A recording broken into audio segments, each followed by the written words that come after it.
కనిపిస్తుంది. నమస్తే. మరి వాస్తవానికి నాగర్ కర్నూలు జిల్లా కళాకారులకు పుట్టినిల్లు.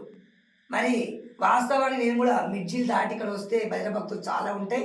ఈ నాగర్ కర్నూలు జిల్లాలో విశాలమైన దేవాలయాలు ఉంటాయి, విశాలంగా ఉంటాయి. మరి అందరు చూస్తున్నట్టుగానే మనం చూస్తున్నాము. నల్లరాతి బండ పైన మరి చాలా అద్భుతంగా కనిపిస్తుందండి. మరి ఎంత అద్భుతంగా చిరునవ్వు ముఖంతో సూర్య భగవానుడు మనకు కనిపిస్తున్నాడు. ఇక్కడ కూడా ఇక్కడ ఇది ఏంటి, ఏడు అంటే ఈయన రథమా?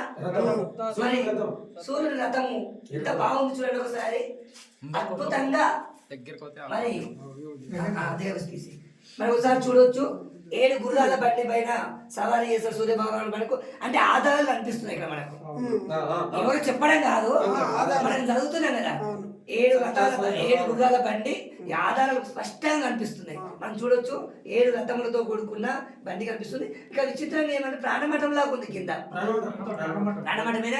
మరి ఒక ప్రాణమఠం పైన వాస్తవానికి శివునికి మాత్రమే ఉంటుంది ప్రాణమఠం, కానీ ఇక్కడ చాలా చక్కగా సూర్య భగవానుడికి ఏ మహాత్ముడు చెక్కిండో, ఏ మహాత్ముడు అసలు వాస్తవానికి ఆలయ చరిత్ర చాలా అసలు ఎంత చెప్పుకుంటే తక్కువ. ఎందుకంటే నల్లటి ప్రాణమఠం పైన చక్కగా ఈ శిల్పాన్ని, ఇది వాళ్ళ గంగపుర శరీరం తెలుసు కదా, అక్కడ ఇక్కడ కరెక్ట్ అంటే గంగపుర శరీరం రూపం ఎలా ఉందో ఇక్కడ కూడా అలాగే అనిపిస్తుంది.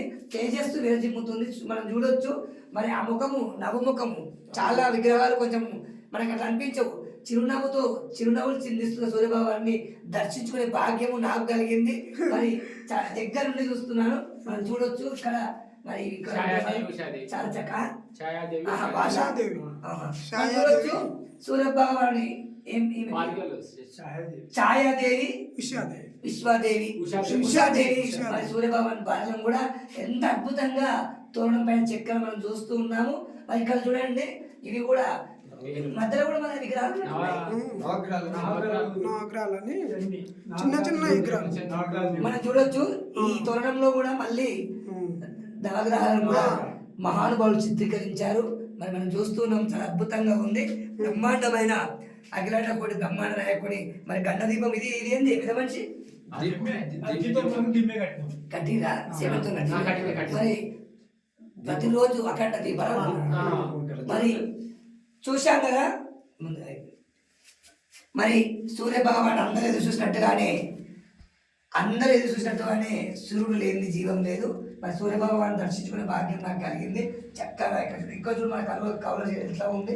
ఇక్కడ కూడా ఇవి కూడా ఇట్లా అవి కూడా చక్కగా తీర్చిదిద్దారు. ఇంత అద్భుతంగా ఉంది, చాలా బ్రహ్మాండంగా ఉంది. మరి ఒకసారి మన ఆలయ విభాగం కూడా చూసే ప్రయత్నం చేద్దాం. ఇక్కడ చూపించండి. మనం అక్కడ చూస్తున్నాము, ఏమంటారంటే పద్మచక్రం.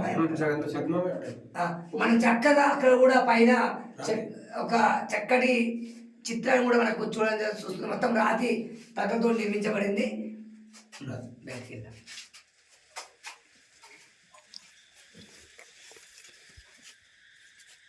కట్ చేసి